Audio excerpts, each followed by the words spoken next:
Shalom, saudara-saudara yang dikasihi Tuhan. Shalom, shalom. Hari ini saya akan membawakan firman Tuhan terambil dari Yohanes 15 ayat 9 sampai dengan 11. Adapun judul khotbah saya hari ini adalah Umat Tuhan yang bersukacita. Mari kita membuka Alkitab kita masing-masing dari Yohanes 15 ayat 9 sampai dengan 11. Saya akan membacakan.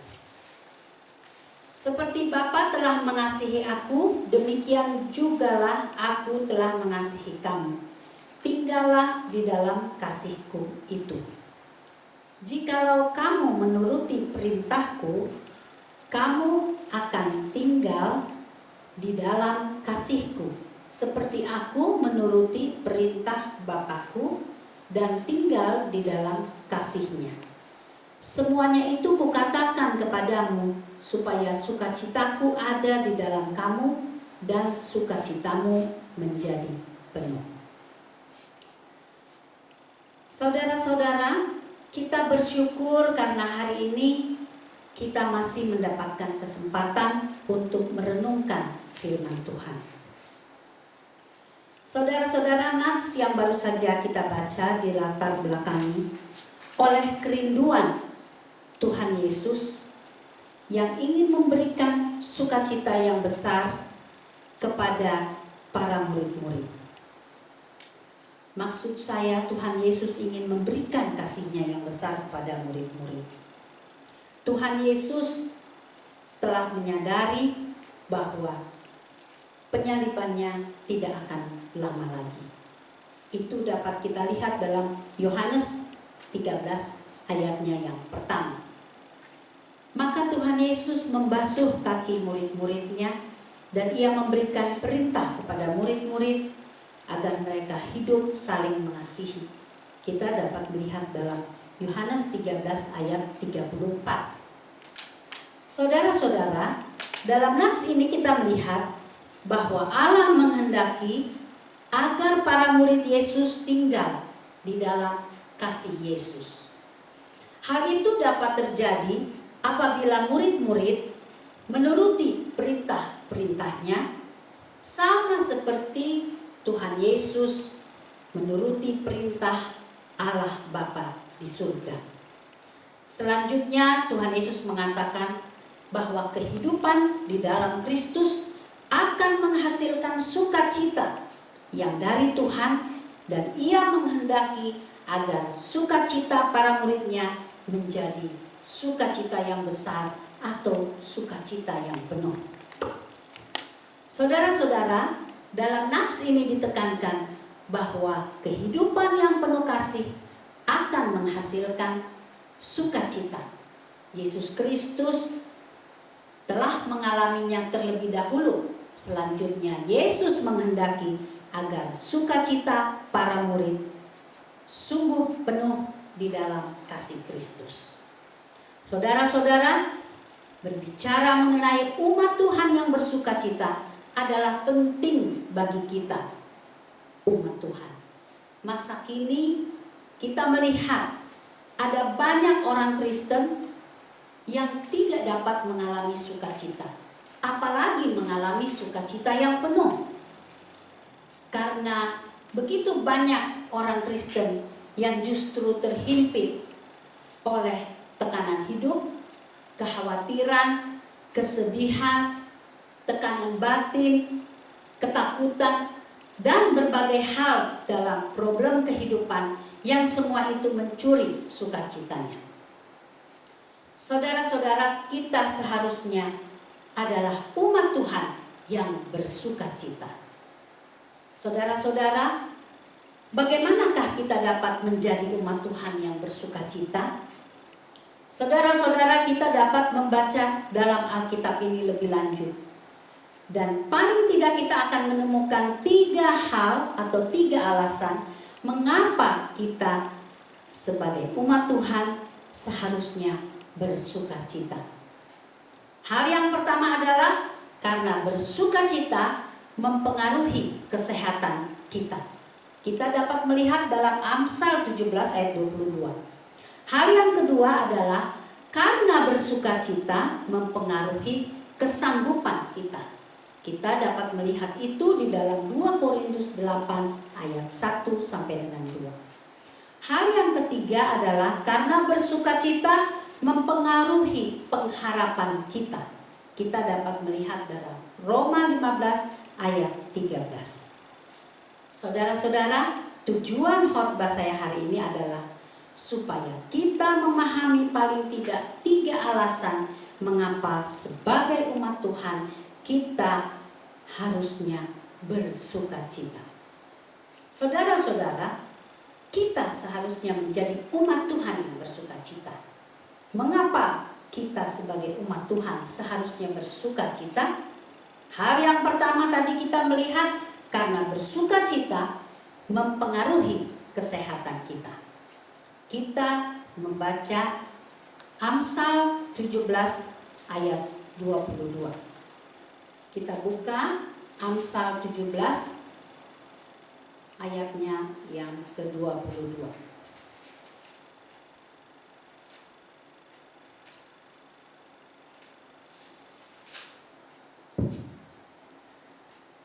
Hati yang gembira adalah obat yang manjur, tetapi semangat yang patah mengeringkan tulang. Sekali lagi saya baca, hati yang gembira adalah obat yang manjur, tetapi semangat yang patah mengeringkan tulang. Saudara-saudara, dalam nats ini dikatakan bahwa hati yang gembira adalah obat yang manjur, tetapi semangat yang patah itu mengeringkan tulang. Nats ini adalah sebuah kata-kata hikmat yang memiliki arti sangat mendalam. Dalam bahasa Indonesia, dalam terjemahan bahasa Indonesia maksud saya, terjemahan bahasa Indonesia sehari-hari, dikatakan hati yang gembira menyehatkan badan, hati yang murung mematahkan semangat. Di sini penulis Amsal sedang membandingkan antara hati yang gembira dengan hati yang murung atau semangat yang patah. Hati yang gembira diibaratkan sebagai obat yang manjur, obat yang sungguh akan menyehatkan badan kita, sehingga sakit penyakit jauh daripada kehidupan kita. Saudara-saudara, sukacita dapat mempengaruhi kesehatan kita. Maksudnya, kita itu dapat bergantung pada sukacita yang kita miliki, yang kita dapat dari persekutuan kita dengan Tuhan. Amsal 12 ayat 25 mengatakan, kekhawatiran dalam hati membungkukkan orang, tapi perkataan yang baik menggembirakan dia. Problem hidup kita begitu banyak, tetapi jikalau kita mempunyai persekutuan yang indah bersama Tuhan, maka semua kekhawatiran kita itu akan diangkat oleh Tuhan, dan kita akan mengalami kegembiraan. Jadi saudara-saudara, mari kita jangan sedih berlarut-larut. Jangan kita menyimpan kepedihan di hati kita. Kesakitan kadang timbul dari sakit hati yang kita simpan terhadap teman atau terhadap saudara, terhadap suami atau terhadap pasangan kita. Tetapi mari kita bersukacita di dalam Tuhan. Mari kita hidup dalam persekutuan dengan Tuhan, sehingga kita akan mengalami sukacita. Amsal 15 ayat 13 bahkan berkata, hati yang gembira membuat muka berseri-seri, tetapi kepedihan hati mematahkan semangat. Saudara-saudara, kita seharusnya bersukacita, karena bersukacita mempengaruhi kesehatan kita. Itu yang Tuhan inginkan dari umatnya. Hal yang kedua, mengapa kita sebagai umat Tuhan seharusnya bersukacita? Karena bersukacita mempengaruhi kesanggupan kita. Mari kita buka dari 2 Korintus 8 ayatnya yang pertama dan ayatnya yang kedua. 2 Korintus 8 ayatnya yang pertama dan ayatnya yang kedua. Saya bacakan. Saudara-saudara, kami hendak memberitahukan kepada kamu tentang kasih karunia yang dianugerahkan kepada jemaat-jemaat di Makedonia. Selagi dicobai dengan berat dalam berbagai penderitaan, sukacita mereka meluap. Meskipun mereka sangat miskin, namun mereka kaya dalam kemurahan. Saudara-saudara, dalam nats ini Paulus sedang memuji jemaat di Makedonia. Jemaat di Makedonia itu antara lain adalah Tesalonika, jemaat Filipi, dan juga di Berea. Disebut mereka mengalami penderitaan atau penindasan. Kita bisa melihatnya di dalam 1 Tesalonika 1 ayat 6. Sehingga mereka sangat miskin secara materi. Tetapi kita melihat bahwa mereka mempunyai kerelaan hati untuk memberi, sehingga mereka mengalami sukacita yang besar. Padahal mereka bukan jemaat yang kaya, mereka adalah jemaat yang miskin.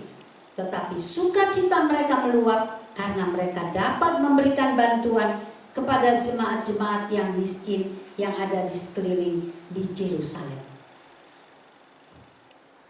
Saudara-saudara, Paulus mengatakan bahwa jemaat di Tesalonika ini adalah menjadi teladan buat kita semua karena sukacita yang dikerjakan oleh Roh Kudus.